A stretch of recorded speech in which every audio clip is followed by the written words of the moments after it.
behind the scenes. Okay. The only way this session is helpful for you and for if you discuss whatever you have. I mean these slides, honestly I've used Gen AI to create these slides, so there's nothing great about them.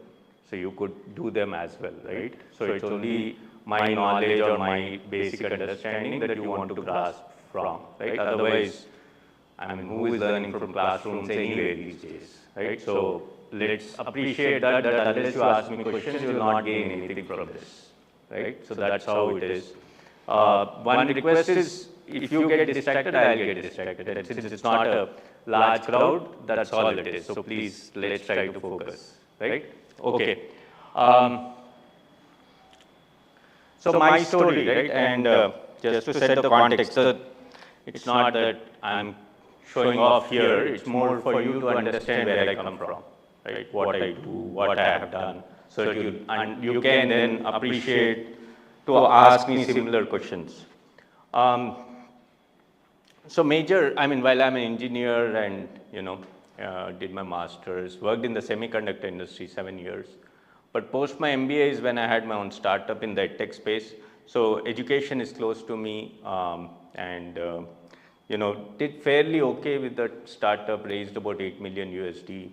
And then I was with T-Hub, so I was leading T-Hub's innovation incubation founding team member there for 2 years.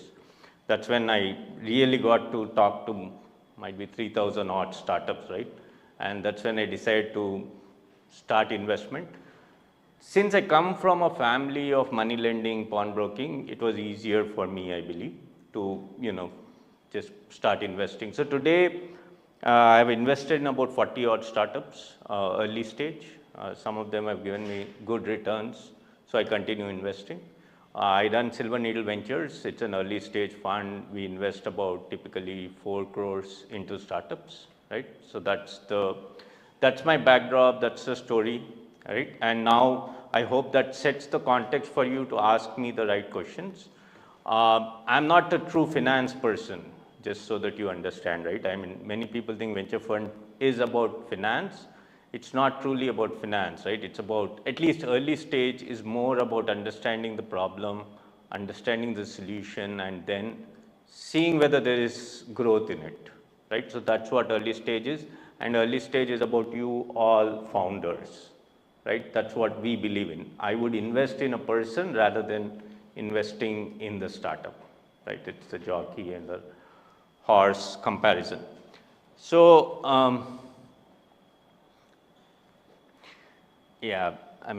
so before we begin, right, let me ask you a few questions. Why do you think Airbnb has been successful? Ease of usage. Sorry? Ease of usage. Ease of usage, but yeah, sure, but is there a more imperative reason? Is there a more macro level reason? Solving people's problem. Everyone tries to solve people's problem. That doesn't mean they are successful. Cost effective. Sorry? Cost effective for the end user? It is, but why do you think it was okay? Do you know when did Airbnb start? Actually, it helped more individual house owners.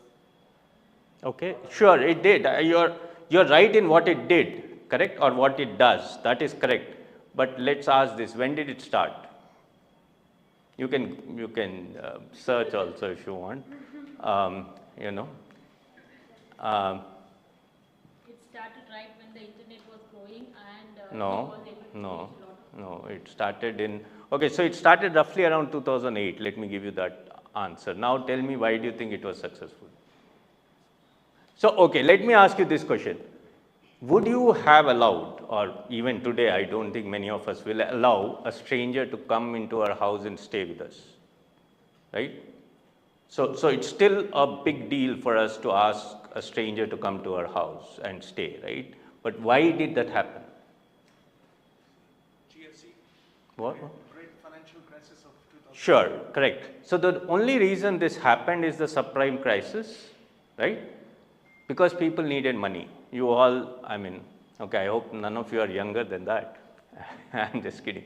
Well, all of you know 2008 subprime crisis, I'm assuming, or just so that you all know that there was a big financial breakdown in the US. There was too many loans given out and people were not able to pay back. Hence, to ensure their mortgages don't go bad, they needed money, right? So that's the only single biggest reason why Airbnb is successful, right? You can try everything else, but that's the only thing. And you know, coming from our land of, you know, Mahabharata and all that, we say Samay is the biggest one, right? So if you ask anyone the biggest reason why any startup is successful, if you give a parameter, and it has been done, a study has been done, the biggest single factor is the timing, right? Now that you and I cannot control, right? That's beyond our control. But what we can control is what we'll try to learn. Okay, so we can control a few other things. Timing, it so happens you are at the right place, right time, great, right? And that's what we venture fund also hope we are at. Got it? So that is how it is. Now, let me ask you another question, right? Today, how many of you understand the jewelry business? Like, you know, what do you think about the business? Any thoughts there? I mean, I'll give you some numbers, right? Today in this industry, okay, any shop today, let's say a large 3,000 square feet shop that you walk into might hold inventory of about 4 to 5 crores, right? Roughly, and it can be more, right? Depending on whether they're really dealing with high-end diamonds, etc., right? Now, what do you think, why do you think they are so successful? I mean, you've seen most of these guys are very successful. Give me reasons why they are very successful. People view jewelry as an investment. Sure. But that's from your side, that's from the consumer side. From a business perspective, why do you think they're so successful? Exquisite designs. Oh, but I mean, you throw a stone in Somajiguda, you'll find a shop, right? I mean, if you are familiar with the region, right? So, I'm sure not all of them have exquisite designs, right? I'm hardly thinking which one has that, right? I don't know, might be. But any other reasons? India being a country where we invest a lot in. So that's from the consumer side, right? But, you know, I'm asking from a business side, you are investing something like 6-8 crores, right? Now, just, okay, take a pause. 6-8 crores, if you put that in bank, right, you're assured of getting 60 lakhs every year, right, at the worst case, correct? I'm just giving some maths for you to understand, right? You understand how it is going, right? Then why is it successful? It is much more valuable or something considering today's stock. Okay, sure. I mean, no.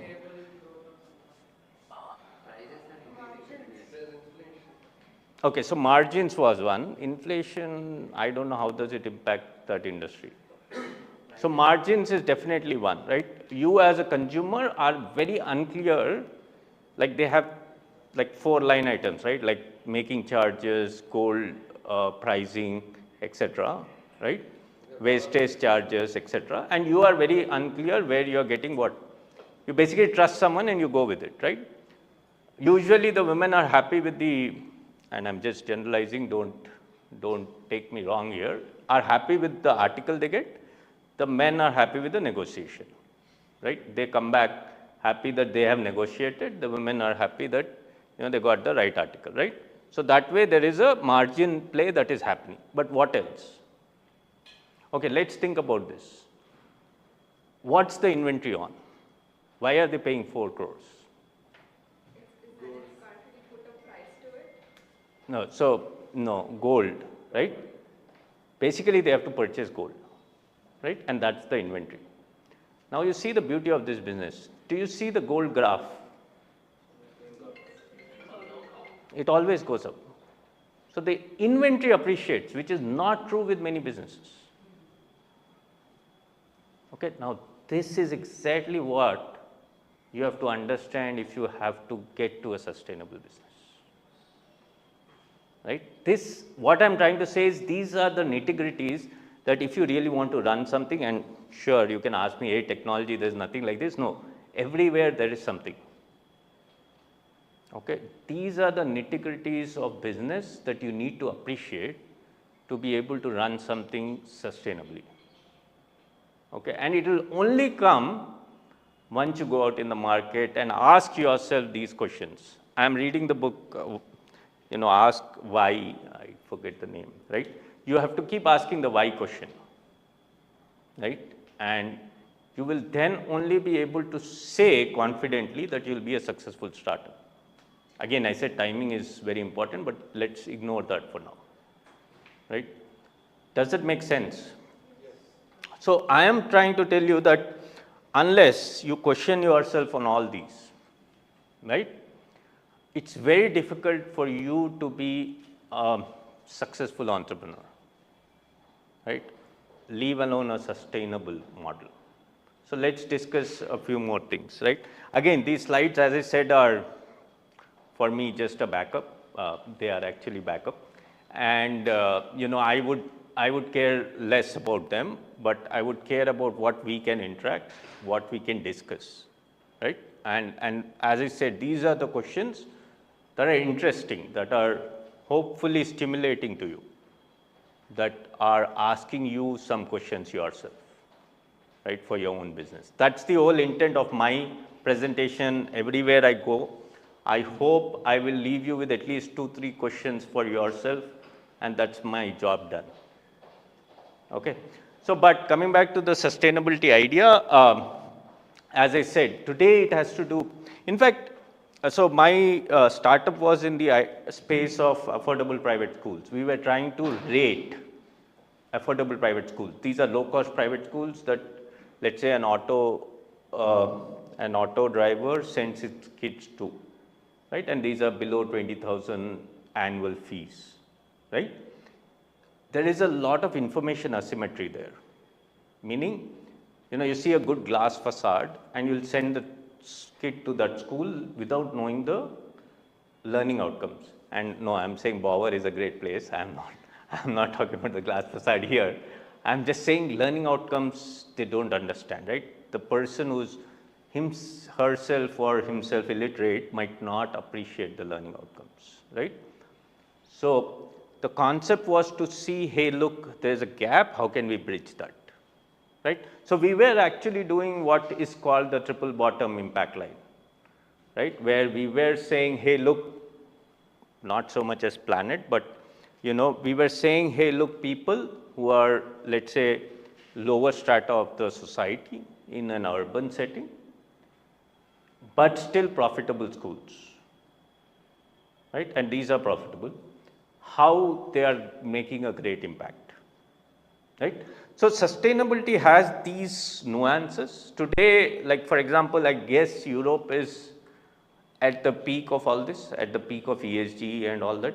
I mean, if you see, let's take, today you take a lab-grown diamond, right?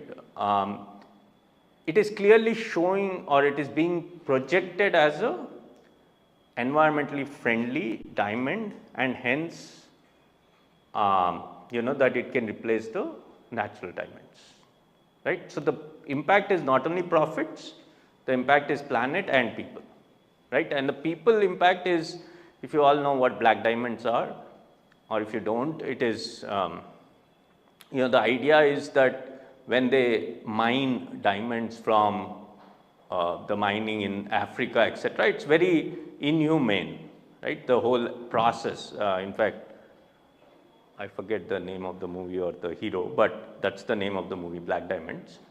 And how today anything lab grown doesn't have that problem. So it's a clear triple P, right? People, planet, and profits are being shown, and that's why you see them suddenly coming, so many lab-grown diamond stores, right? Any one of you here trying to do something in that area or trying to buy or something? No, not so yet. Okay. So anyway, so that's the idea, right? And today most large companies, I don't think startups are doing that as much, but most large companies are clearly talking about sustainability. at least they are making their move towards it. Whether it will be happen in the next 10 years, 5 years, we'll see, but they are doing the moves, right? So clearly there is a play going on in the sustainability, but as I said, we'll talk more about economical viability. This is just the whole sustainability idea. Any questions, feel free to raise your hand or just ask. I'll just move ahead. This was not. So I think, and these are ABCs which are lost, right? I think, now if you take your startup and can you explain me, and anyone wants to do that, your idea also in these terms, right? Whatever is there out there, right? Can you try and explain me in these terms? And that is the crux of it, right? Do you have a strategy which is clear? I believe these slides can be sent to everyone, right?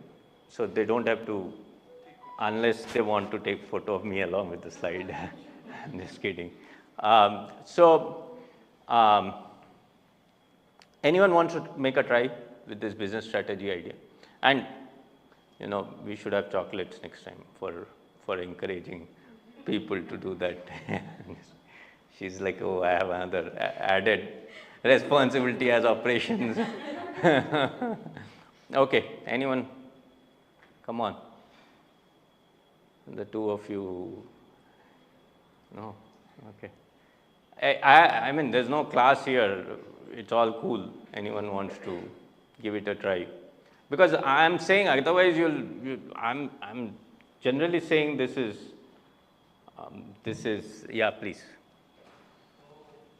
We had a thought of developing a platform on basis regarding the sports and this thing. Okay. There are a lot of, right now in every region there is some net cricket kind of stuff going on, box cricket. Oh, right, yeah. So most of the people doesn't exactly know where exactly, unless and until. Like a playo.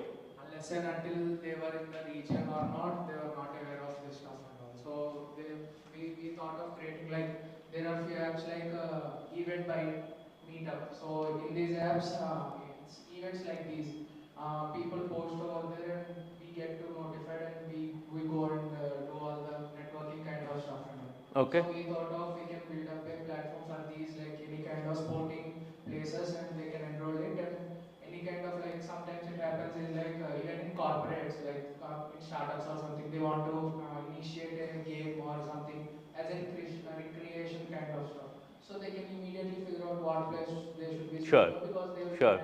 in hand list of what exactly what Okay. they can be doing. Okay. Okay. So that's Okay. All right. Great. Awesome. So now the reason why this is critical, right? The reason why this is important is this is path to sustainability, right? And I'll tell you the problem with his approach, if I may, right? And again, you can prove me wrong, right? Which is great. So, like, I don't think you have done a great understanding of your competition. There are enough and more who have been there, done that. Might be Playo is an exception which is continuing to do well. Otherwise, basically there are many issues with that space, right? And expansion is not easy, right? For example, right, what is the USP that you will give versus a Playo does? That's a question that you have to ask, right? Everyone understands USP, right? Anyone who does not, I always like people who say I don't understand, right? I mean, I think they are the true learners. The others are just nodding their heads or feeling, oh, I can't raise in front of such a crowd, right? Okay, all right. So I think the reason why your business strategy is important to define, in fact, we call it also an elevator pitch, right? And he did a great job. In about a minute, he explained his solution, right? The elevator pitch is, hey, look, if you are with me in a lift and if you have 60 seconds, can you at least get me interested in your offering or in your startup, right? That's the idea. So this sets the tone. If you're able to explain this to I've seen many technical people, believe that the technology is the greatest thing, and hence they make it very difficult for someone to appreciate what they are offering. I am telling you, this has clearly the business side of things, right? And that is the mode, that is important. You have to tell me, hey, look, in fact, I tell people, I treat technology as a black box. There is input, there is output. Where is the business? Show me the business, right? And that is important. So this slide is telling you, think about your business and your USP and the competition out there, and can you explain, as he did, in 60 seconds your idea, and why would it be better than others? Got it? Okay.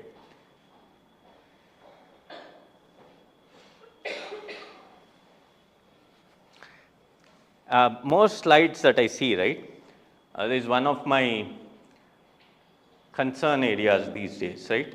Today, what I don't remember, what we are at 8, what's our population of the globe today at 8 billion, right? So today you take any problem, right? You're even building, covers for cricket bats, right? You can say it's $1 billion market, right? I mean, there's no denying that, right? So today the SAM, SOM, when I see something, I mean, the days are gone when they used to come in millions, right? Everything is possible in billions today, right? And that's true with the world population. But honestly, right, I dislike that when I see those slides, right? I tell people that, hey, look, tell me what really can you achieve, right? Really, can you, so that's why, so there are two parts of this, right? There's a bottom up and a top down approach. Do you understand that? No one doesn't. I mean, everyone understands top down and bottom up. Everyone is educated. Why do they need to? You don't understand, you understand. I don't know, nodding of the head. Very good. Okay. Please speak up. Don't nod. Right? So, so top down is where you say, hey, look, this is my market size. I will take 5% of it, and this is the number. Bingo. Right? That's the easiest thing, right? I mean, you are building coffins for dead people. You say so many people die in the country or in the world, and 5% of it I will serve. This is my total mark. I mean, this is my SOM, let's say, right? The bottom up is, hey, look, how many people will actually buy my coffin, right? How many people can I really reach? How will I reach to them? Right? And that is the truth of the model, right? I mean, you can do a top down very easily, and that's a good approach. But basically, the top down and bottom up, we say, should reach a common point, and it's not easy. When you go bottom up, you realize you'll never reach the top down number. Okay? So this is telling you, hey, look, do you know the ICP? Do you know your customer profile? Do you have any market validation? Right, be it by you or by your competitor? And do you know whether there's a need? Like Clayton Christensen, if you haven't heard of him or if you haven't read about him, do read about him and his theory of needs. Right? He talks brilliantly about why would someone purchase your thing, or why do they need you? Right? It's an amazing theory that he set forward. Okay, anyone trying to suggest their value proposition versus the customer needs? He did a great job. Anyone else wants to suggest what your startup would do, and what's your ideal customer like, and what's their need, and what are you solving? I'm looking at this side more because most of these guys said they're founders or to be founders or something. You should take a chance when you have a venture fund guy talking to you and trying to impress. I mean, you should try to impress the person, right? I mean, that's 101. You want a mic? Hello. Yeah, my name is Shiva. I'm the founder of Jala Academy. Jala Academy is an today. Actually, the concept here is book a mentor. Oh, okay. In this world, you can order anything, it will arrive on time. Suppose you book a cab. If you I wish. don't have the book cab, your money will be refunded. Suppose you are joining here for one. They say funding is guaranteed. I pay some X amount. If funding is not guaranteed, are we getting our money back? So this is the concept. In EduTech, the guarantee is not there. Even if you join IIT, IIM anyway, But what Jala Academy is doing, we are giving 100% guarantee. And book a mentor is, nowadays, many people are working, many people are doing different things. Suppose if I say my trainer is available only in the evening at 8 p.m. to 11:30 p.m. It won't be possible nowadays. Even kids are not really adults. Okay. 18s, they are not really ready to spend Sure. every day at the same time. So here, they can book a kids like yoga camp, they can book a trainer. It's a one-to-one training. And the cost is just 23,600 for 10 years. Okay. Without any conditions. Okay. Without any conditions, we are offering almost 8 technologies: Java full stack, .NET full stack, Python full stack, data science. So who is your ideal customer? You missed that. At least one person in every family. No, that okay. That's your assumption. I don't agree with that assumption. 8th class student to, let us say even 45, 50 years also. But they want to do something in the software industry. That is Not what. software industry. Ah. Suppose you are 60 years old, but you want to earn decent money. I am not, but So, somebody 60 years old, Ah. he wants to earn money. I can say, boss, you learn all these things because it's a practical training. You can become a mentor. got it. Suppose you are 8 years kid, Yeah. because anyway after 10 years or 5 years you want to be a software engineer.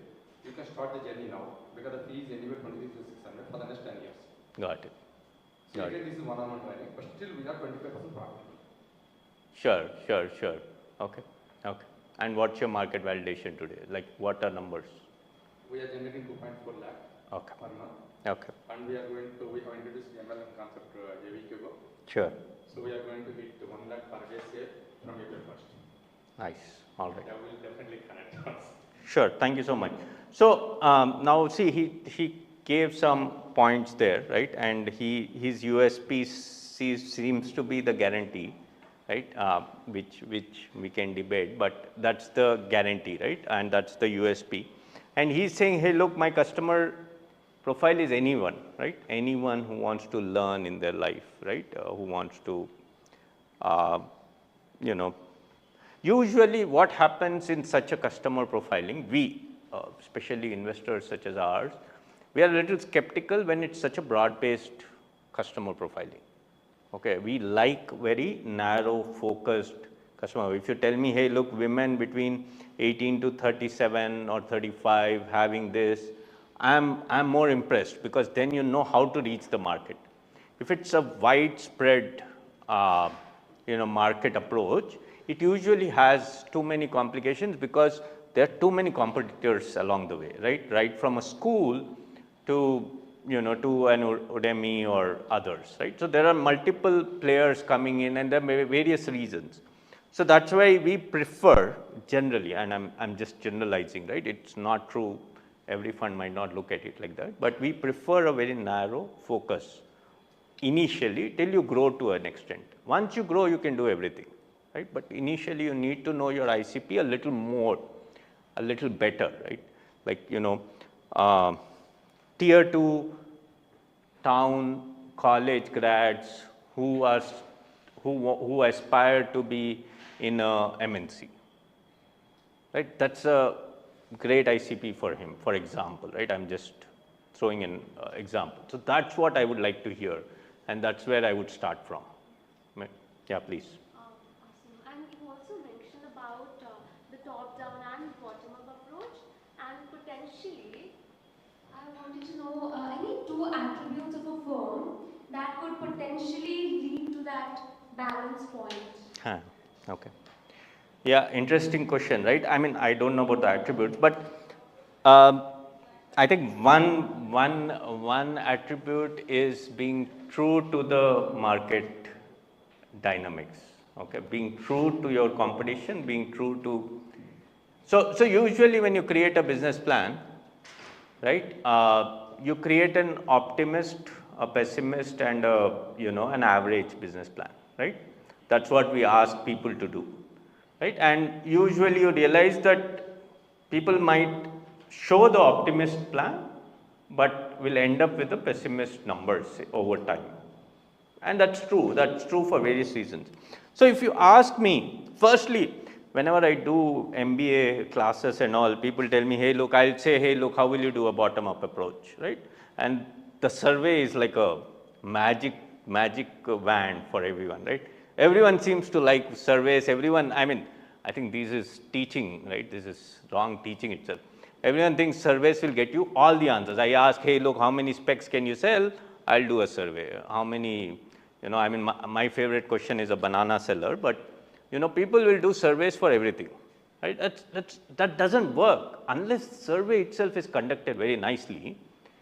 There's no way you're getting the right answer. So to your point, unless you do a market study correctly and listen to your customer, it's extremely tricky for you to claim that both are meeting. So if you ask me, the person should be true to the actual information.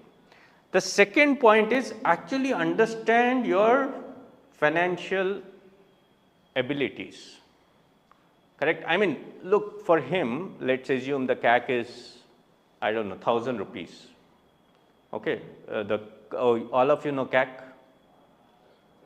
I want to hear a no. Okay, so good. Next time I ask a question, the no's are answering only. Okay, the yes can, yeah. So the CAC is the cost of customer acquisition, right? Which we will cover. So is there a hard stop? Like, is there any? Okay, so cost of customer acquisition, right?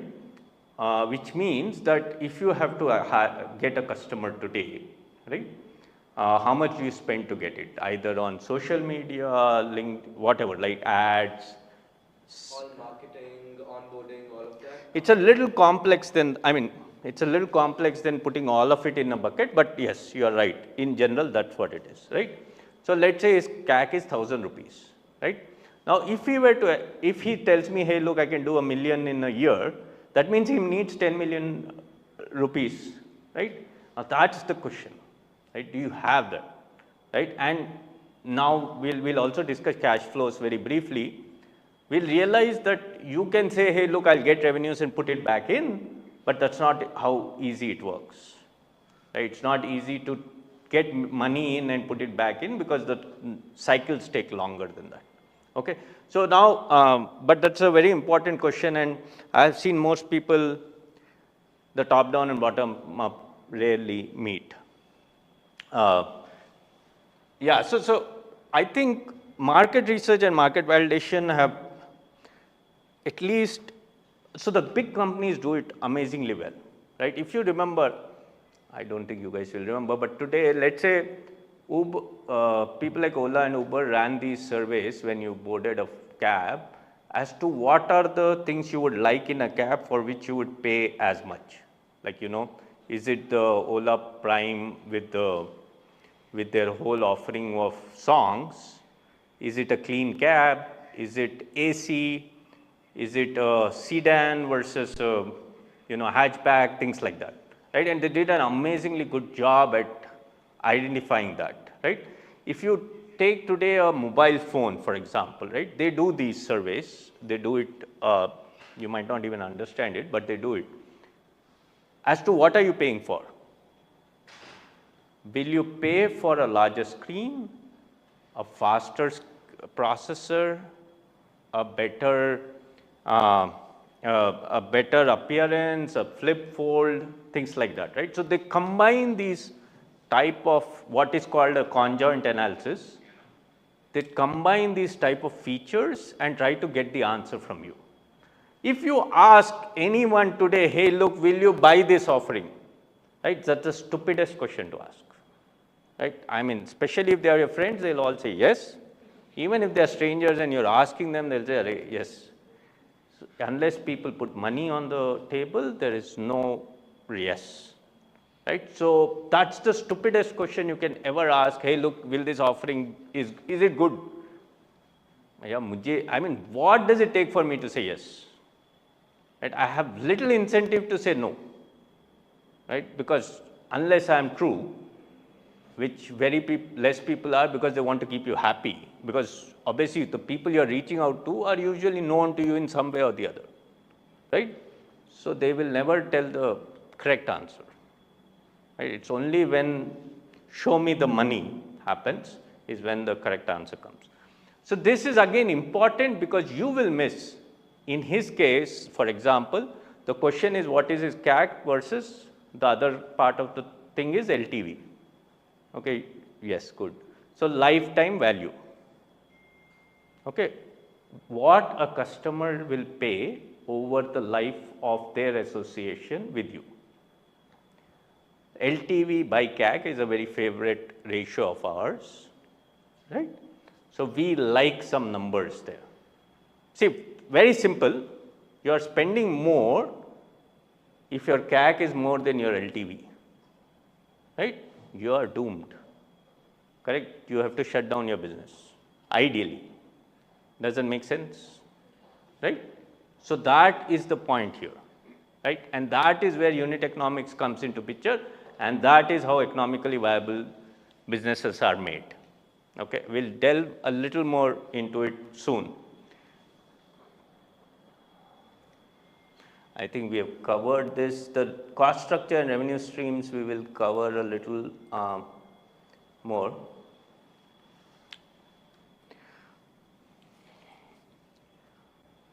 How did you arrive at the 20,000 pricing? Okay. Actually, I have a placement fee. That is 1 lakh. Placement fee is 1 lakh. Okay, what does that mean? So I actually tie up with a lot of startups. I provide guarantee. So I charge 20% of CTC. Oh, okay. So this is the point. And my marketing strategies, I am spending 8,000 rupees to acquire 1 trade. Okay. Through MLM, to completely like LIC agents. Okay. I am hiring You know MLM? Multi-level modeling. Okay. Not many levels, only 3 levels. Okay, only 3 levels. Okay. It's a famous and infamous method. Same exact LIC agent. Yeah. I replicated LIC business. You didn't replicate Amway. No. That's the good part. The concept is, my company runs with 0 employees. Okay. Even CEO gets only 1 rupee. Got it. So see, his LTV to CAC is 2, right? Roughly, right? Which is for us still we like the number to be around the 5. It's just a thumb rule. I'm not saying that's the truth, and it varies with the stage of the startup. Early it might be low, later it might go up. If you go, okay, this is a trick question, okay? If your LTV to CAC is, let's say, 10 and 12, okay, and I say I have a concern, why do you think? Anyone answering that, you should really give something. Sure, I get that. Okay, this is where really you'll have to put on your thinking caps. This is deep. LTV to CAC is 10, 12. 10 or 12, right? LTV, I am saying LTV CAC being 2 is not great. And one more thing, for every pages we are charging 1. Okay, great. Wait, hold on, don't confuse. LTV to CAC is 2 his, I am saying it's not great. I would like it between 5 and 7, that's my number. I am saying LTV to CAC being 10 or 12 is amazing, but I don't like it. Because there's a lot of more value that could be added. You want to expand on that? So we could actually maybe increase a little bit of our cost of acquisition and add a little bit more value to the customer. Okay, okay. Yeah. But why would you do that? Okay, let me prompt you. It can ensure more customer loyalty. Okay, okay. Now you're very close, and unless someone else has a better answer, you might want to give it to her, right? No, it is possible. It is true. It is possible in many industries, like a manufacturing, etc. But if you're not in the manufacturing industry, I have a problem, right? Why? That actually makes it more sustainable because we would never lose a customer. See that, okay, now this is a very tricky, I mean, this will take me a long time to get into losing a customer. See, It's about marketing. sorry, It's about marketing. meaning? Like anyone can compete in that sector. Okay, very close, come deeper. I have a thing that if it's already 10 or 12, Ah. the LTV to CAC. CAC. Huh. So then why are there more people already doing this? There's a red flag somewhere in the pipeline, like either that might be in the manufacturing or that might be in the. No, so there is, I am saying there's a red flag. What is the red flag we are questioning? right? He's closed, she's closed. Now, Maybe at 5, you are considering like the economies of scale is already factored no, in. that, yeah, sure. No, but okay, let's hold on to that. Okay, so I'll give this, but again, Muskan is not available, but you are taking note, right? Okay, this is the point, right? So once you grow at 10 or 12, basically you are saying, hey, look, I'm putting off the steam. I am not really spending money acquiring new customers. Okay, I am saying, hey, look, I am becoming a little conservative. Now, there is only one reason you would do that. That is, you are phasing out the product.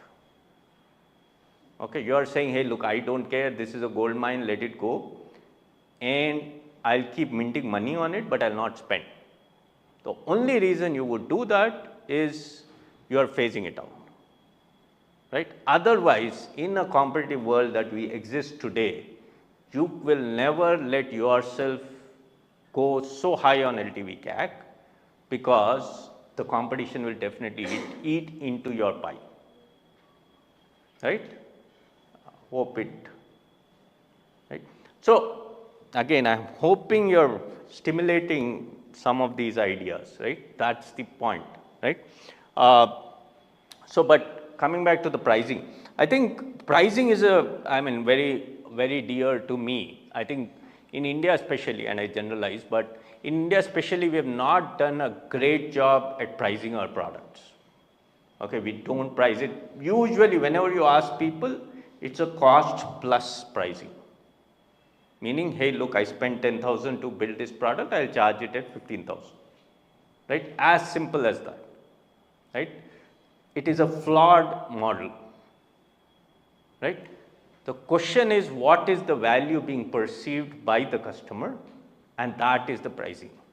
Otherwise, why would you pay so much higher for an iPhone? It's the value that you perceive, correct?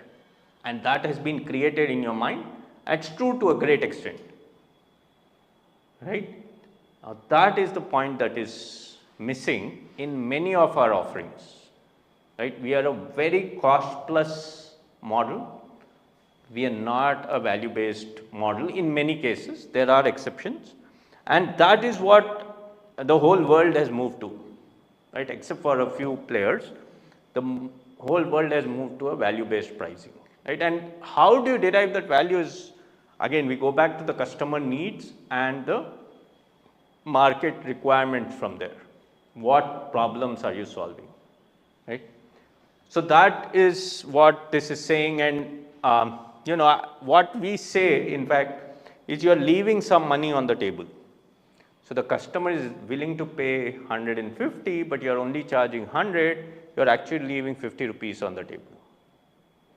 Right? That's the point that a value-based pricing versus a cost plus has. Right? Obviously, you need to do a cost plus to cover your cost, but you need to understand what is really value. Okay.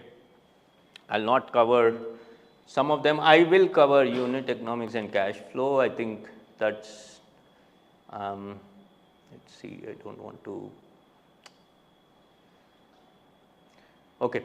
All right. So I'll cover two things, right? I'll cover two important concepts. I think one is unit economics, right? And two is cash flows. I think the rest is, because of time, I wouldn't be able to do justice. So now let's talk about unit economics, right? The unit economics principle is simple. It is saying, hey, look, for each unit that you're selling or offering, are you making money or losing money, right? Now let's talk about a Swiggy. What do you think happens when they actually, or a Zepto today, what do you think happens when they actually deliver? Do they make money or do they lose money? So I feel they make money. Okay. And,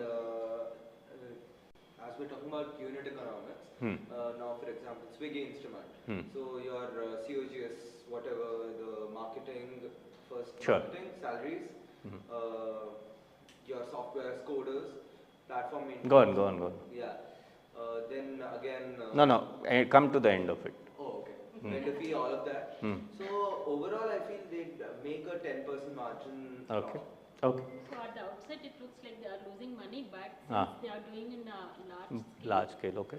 No, okay. So let's take a step back, right? Firstly, unit economics actually comes from manufacturing industry concept, right? Because it's very difficult to define unit economics in such places like, because he listed everything, like, even the core development guys, etc., which is not true in unit economics numbers.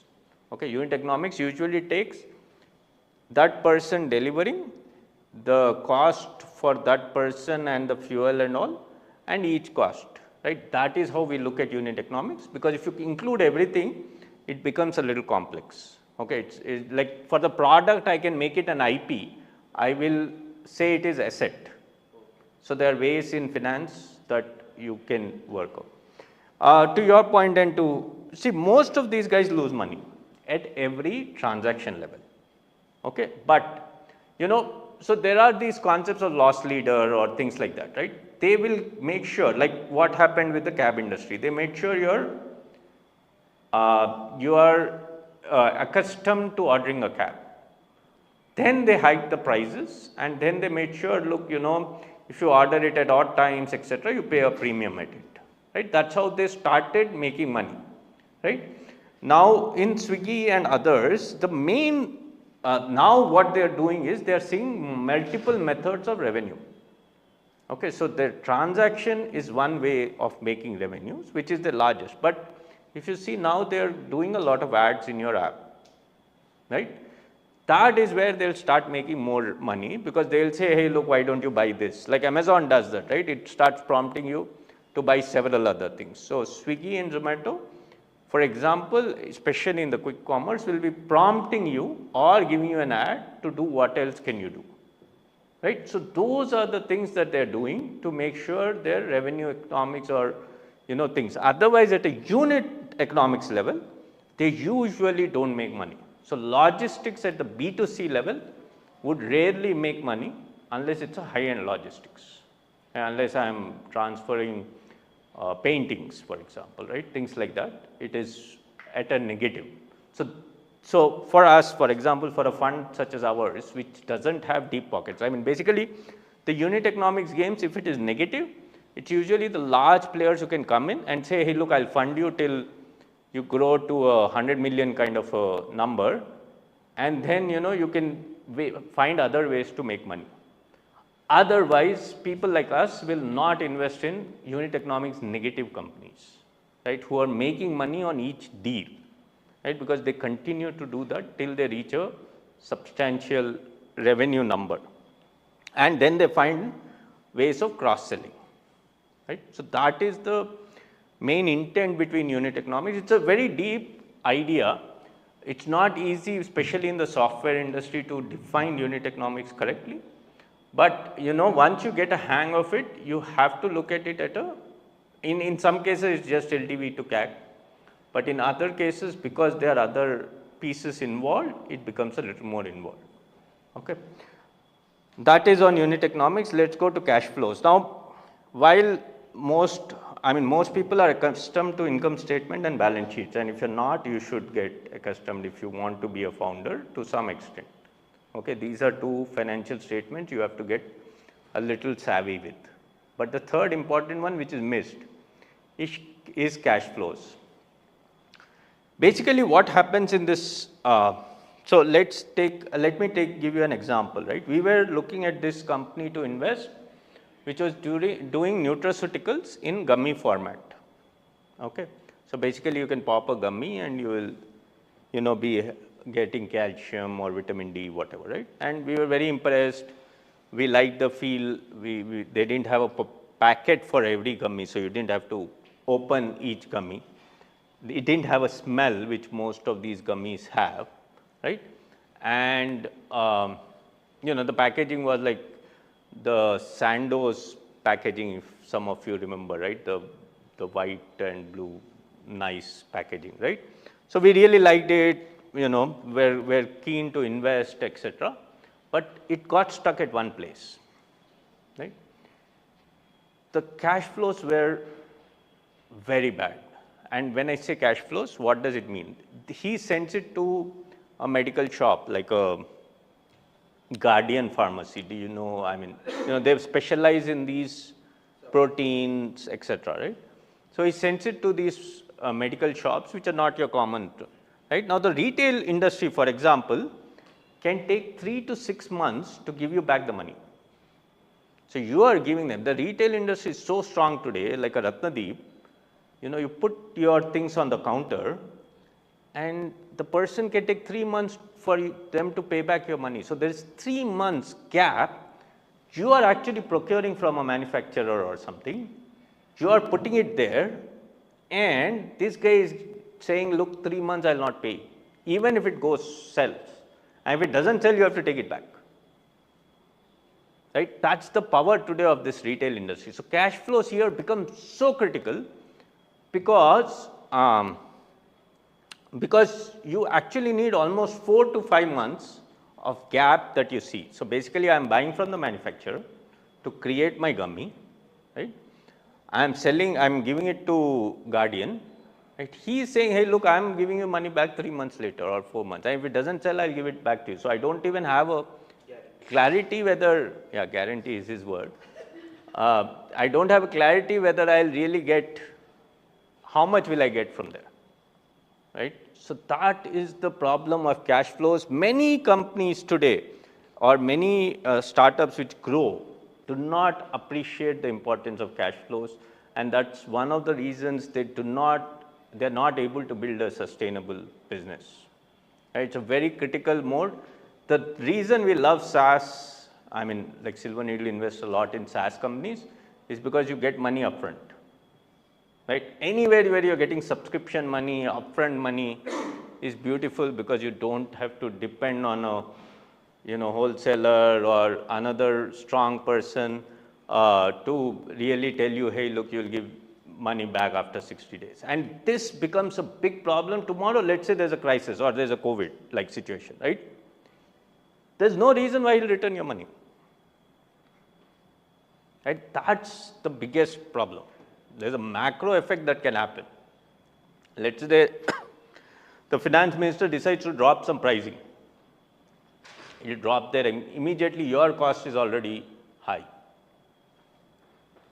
You speak about the cash flow and risk, right? But entire the pharma sector is based on this business model, right? Sure. We are newly established. Yeah. In the firm we own also, we do the same business. Even the funny part is even yesterday we got return of stock of around 50,000. So, but business are happening. So why don't you bet on this?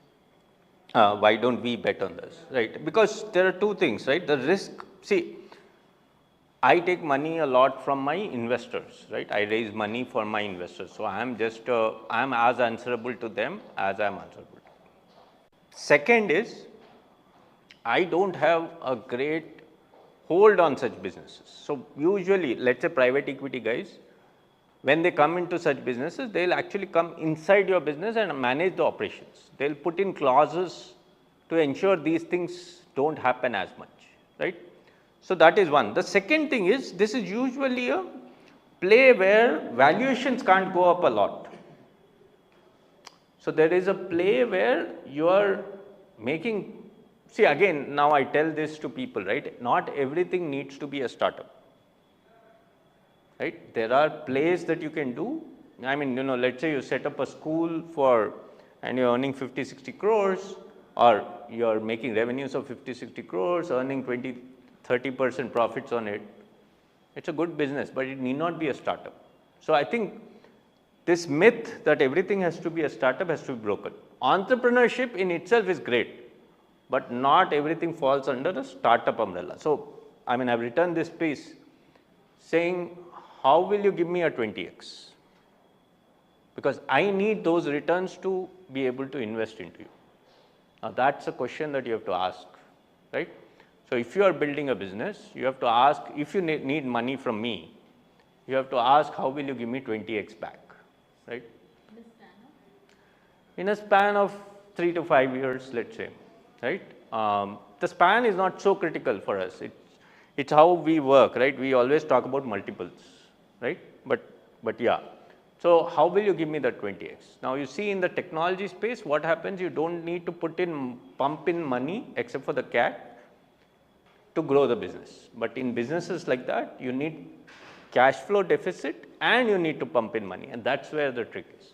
The valuations can't go up so much. So if you see even a hospital, right, it will have a 4x kind of a number to it, right, if the top line into 4x. But a startup which is technology driven, an AI startup can even go up to 14, 16, 18x. Right? So that's the reason why it's difference.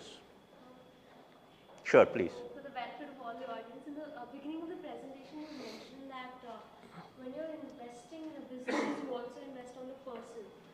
So, and you also mentioned early stage. Thank you. So, I would like to know what are these three key parameters that you gauge the firm or the person upon? Okay. So I'll break that down into two pieces. One is, for us, three parameters to invest into a startup is: one, the people, the founding team; two is the market size. I don't invest into very small markets, very niche markets. I need a large market, right? And three is the USP that you have, right? The differentiation that you have. It can be technological differentiation, can be a partnership differentiation, can be a business model differentiation, right? It need not be only, usually people only think technology is the differentiator, not. So any of these three factors, right? Now from a people perspective, like if I double click on the founding team, right? For me, remember, a founder's journey is lonely and it's very, very painful, right? I mean, it can be very demanding.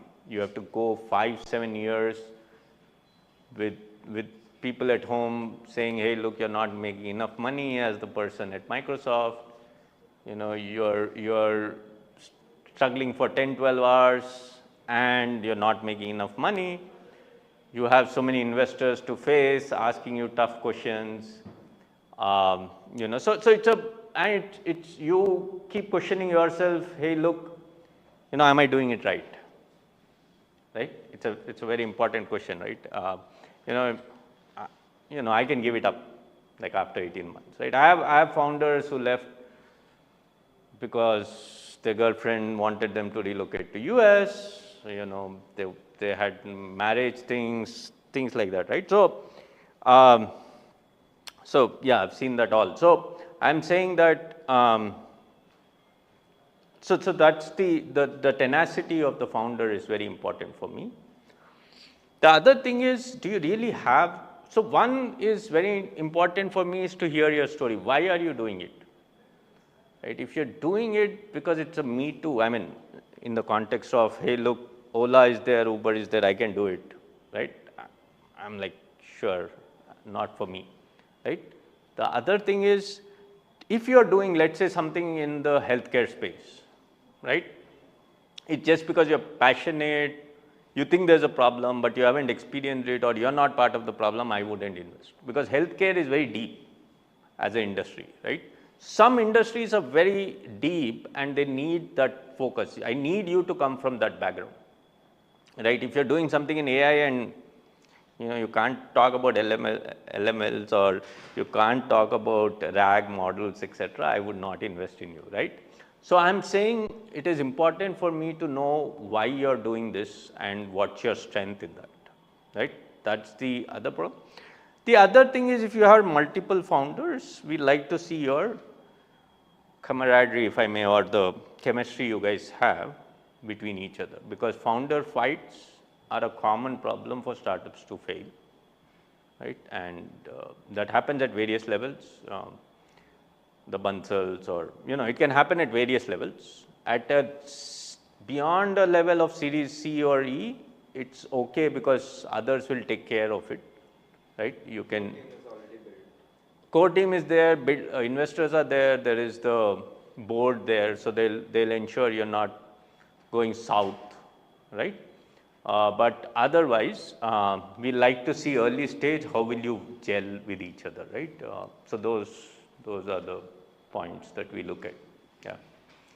All right. Any final questions before we wrap up or, yeah. Being a venture capitalist, you might Let him. Very generalized question because growth versus profitability. So, I know debatable chicken and egg story. No, no, it's not. Yeah, it is debatable definitely. It depends on the sector, but let me explain this. That's why I said unit economics. Profitability has a different ring to it. Profitability is having too much financial requirements. There is EBITDA, there is, there are other things, CM level 1, 2, 3, right? So I am talking about unit economics. So if your unit economics positive, I am happy. So if you ask me today, the question is unit economics, yes. Growth versus profitability, growth. So that is my answer. So I am saying, if you are unit economics positive, I am ascribing you for growth. But if you are not unit economics positive and you want to spend more money, I am not the right person. There are many others out there. That's all I am saying, right? But profitability by itself has, unless you want to go for an IPO, etc., profitability by itself is not so required, right? Growth is critical. Again, you can't be burning money on silly things, but that once you reach a stage, already comes into picture. The discipline, etc., comes into picture. So in that case, I'm just taking an example of Zomato, which the core business is basically the burning cash. The other business, hyperlocal and all, they are making good part of money. And after the IPO stage, after the listing, whatever results they publish, the profitability comes from those segments rather than the core business. Now, how do you? No, so that's what I'm saying. So I said I am not the right person, right? That's what I said, right? But I'm saying there are many players out there who can deal with it, right? And they have ways to deal with it. One. Second point I'm making is, you have a large market share of anything, you can exploit it. So you can cross sell and make money out of it, right? So that is correct. So in India, if people tell me, hey, look, you're doing a business and initially you will make money. There's no question, because you have such a market size for anything you do. That is the question. The other thing is, people like Zomato and all, obviously that's why there are boards and investors backing it. They have ways to understand, okay, what happened, let's say in a US or in a South America, where such plays happen. Right? Because see, things like Zomato are very, they're very basic, right? So it's a very common thing that has happened everywhere in the world, and now it's happening in India. So it's not a big ask there. Now, if you tell me a Gen AI startup doing some deep work and are there parallels across the world, that might be a good question to ask, right? So their parallels are not easy, but Ola or Zomato and all, there are too many parallels, right? And they are, yeah. So the bad thing that's happening is there's too much money being pumped into a few, and they are actually being venture funds, right, today. A cred is just investing into startups rather than investing into its own business, but that's what it is. Someone else had a question, right? Okay. I had a question. Yeah, you had a question. So, firstly, thanks for all the knowledge that you have Sure, shared. pleasure It in. is quite thought-provoking. And I have a question, most of the unicorns we see today have struggled to get funding from famous venture capitalists in the early stage. So they have come across a lot of no before getting a yes and an answer. So what is that they lacked when they had the no, and what did they gain when they got that yes? Okay. I'm not sure I agree totally, but let me, I'm just thinking broadly, right? India, let's say unicorns, when they started or when they were in that space, might be 15 years ago, roughly, right? At that time, India was at a very nascent stage of venture capital itself, right? Even today, we are let's say at 20-30% there, right? We are still a long way to go. So too less venture capitalists and too much money into the same kind of ideas, right? So that was where it was, and too much money coming from the West. Today, it is Indian money coming into the market. That's why you see a difference. So I just think it's the timing and where we were as a economy. I don't think it has to do with really why they were rejected, right? remember, some of these guys have their also likes and dislikes. When see, it's not that anyone writing a check, I'll take money. I want to take money from the right partner. That's important. So that's some other day discussion, but that's what it is, right? So I've heard from you about pharmaceuticals and how I need to be a really big player to even get into it. Or even in a manufacturing industry, I would really need to hesitate to get into the picture because, first of all, cash flows, as you said. It would be hard to get into the quick commerce. Okay, let's move to the question. So my question is, what would be the ideal place to get started? No. So let me clarify. I am not saying you can't get into the pharmacy industry or manufacturing industry. All I am saying is you cannot become the manufacturer. Yes. But you can help the manufacturing industry, right? I mean, I have invested in an IoT company that helps an electric vehicle using IoT and all that, right? So that is totally feasible, right? But if you want to set up a manufacturing plant yourself, that's a different ask.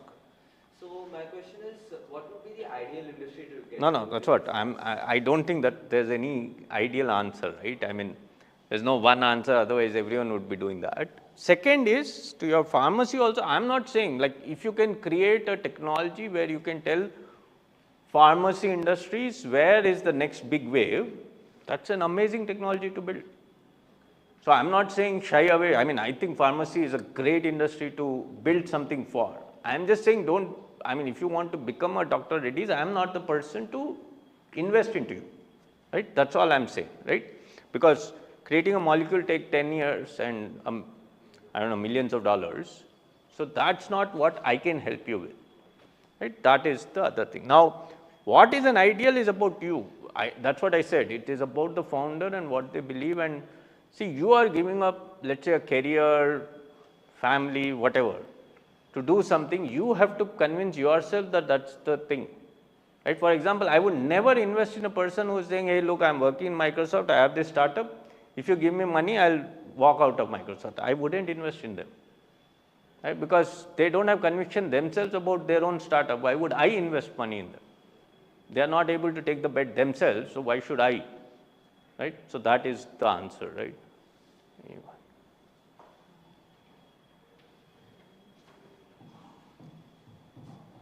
think since we're on the topic of sustainable businesses, in your view, what went wrong with values? Okay. Everything. No, I think the biggest problem was growth at all costs, right? And honestly, I think it's a mix of so sadly, this industry is a relay race. The venture capital industry is a relay race industry. I'll pass the baton to the next guy, right? So I can keep increasing the valuation. That's the dirty truth of this industry. I can keep increasing the valuation and I can keep passing it on. So that's one issue with Byju's. The second was they said growth at any scale because I have to show valuation, right? So they said here now so much money. See, actually they were at a stage they couldn't even list in the Indian market because their valuation couldn't even be accommodated by an NSE or a BSE, right? That was how horrible the money went in there, right? And obviously I think the board did a horrible job of ensuring the practices, right? They didn't go deep. I'm being recorded here. They didn't, that's fine. They didn't go deep into actually understanding the nuances of it, right? I mean, even a Facebook investing, see, there were all wrong indicators, right? There were enough wrong indicators coming, the wrong investors coming in and, taking board seats, etc. was, I think, so too many wrong things going and that screwed up the education market. Even till today, the edtech space has not taken off because of that one startup. I'm very wary of investing into edtech because of that one goof up that has happened and a couple of others. I think it's that's my take on Byju's. So that was the reason I made a lot of changes to my business model. Sure. No university is ready to invest in any edtech. I know, I agree. Yeah, I mean, not, there are still some, but yeah, it's a very, we are very careful about that market. See, the thing about education is still brick and mortar wins, right? Very rarely the online versions have really made a lot of money, right? It is still the places that are making money, and that's true even with the hospitality industry, hospital industry, and that's true with the education industry as well. Yeah. Hi, this is Vinod Reddy. I am the founder for Byte Business Network Limited. Sir, in your opinion, what is the right combination of forming a founders team, especially for startups? Okay, that's a tricky one. I don't, I mean, see, so okay, I mean, it's more than a marriage in my head, right? The founding team, because it can become tricky. So one is obviously the best idea is you have one technical guy and a business guy, right? I mean, when I say guy, I'm being neutral here, gender neutral, but I'm saying one person from technology background and one person from business development or business side, right? That is the ideal, and I would think anything above 3 is too many, 1 is too little in my head. So 2 or 3 is the right set of founding team, right? That's my opinion. But most important is you have to get along well. Even if you don't look eye to eye in the same manner, on the same point, you should be able to resolve it well. That's important, right? So one of you can say, hey, look, the other is good in this, and that person will make decisions, and vice versa. That's the requirement from a founding team, right? But yeah, there's no easy answer to that. And it's mostly the IIT guys who will be getting the investments. Okay, so okay, let me rephrase that. Are you saying premium institutions? Let's assume, right? See, this is worldwide truth. There's no hiding the fact that premium institutions have a higher network effect than the non-premium ones. For example, I have invested in 8 BITS alumni startups, right? Non-IITs, but BITS. In fact, I believe BITS are doing a better job in entrepreneurship than IITs are. So I've invested like that. But yes, see, that's true with a country such as ours, but it's true across the world that you will have access, and that is what you have to break. See, like I told you, I'm here for 1.5 hours. You need to be ensuring that, I mean, I'll tell you a very simple example. I went to BITS without a course. I just went to talk to a few students there. Next day, 10 of them connected with me on LinkedIn. Okay. I went to Nalsar, did a complete course, right? Even after the course, only 5 or 6 connected me with me on LinkedIn. That's the difference, right? Now you can tell me, hey, look, BITS are more confident and think you will always accept. I don't know, I rarely reject, I guess, but so what's the harm in trying, right? So now that is what is the difference. So the network that you develop, like I'm assuming Bauer will get people like that you have a strong network and you are able to have that alumni effect. And that's the truth in the world, right? You cannot defy it, but if you ask me, hey, look, I am biased towards them, no, but at the screening level, might be. Right? Once they are screened and they come, then I think everyone is equal. But at the screening level, yes, unless you improve your chances of access, unless you improve your networking, yes, there is a concern. Right? But and I think it's not only true about India, it's across the world, right? A Harvard guy will get more access than non-Ivy League college. So that's true. All right, then, I think, yeah, you have been a good audience overall, except for some yawns. So, all right, great. We have the chocolates also. You have the chocolate for him and her. That was quick. Yeah. You can do the honors. We can call You can call. Thank you. Thank you. अच्छा ये photo भी. आप भी हंसना भैया, आप सो रहे. Photo अच्छा नहीं आता. हाँ photographer is at least active. Thank you.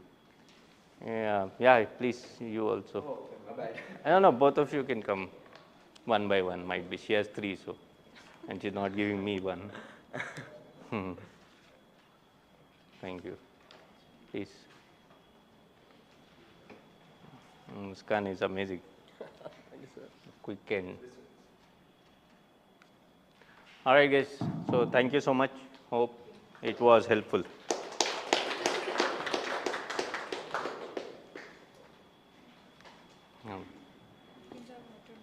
I have, yeah. Thank you.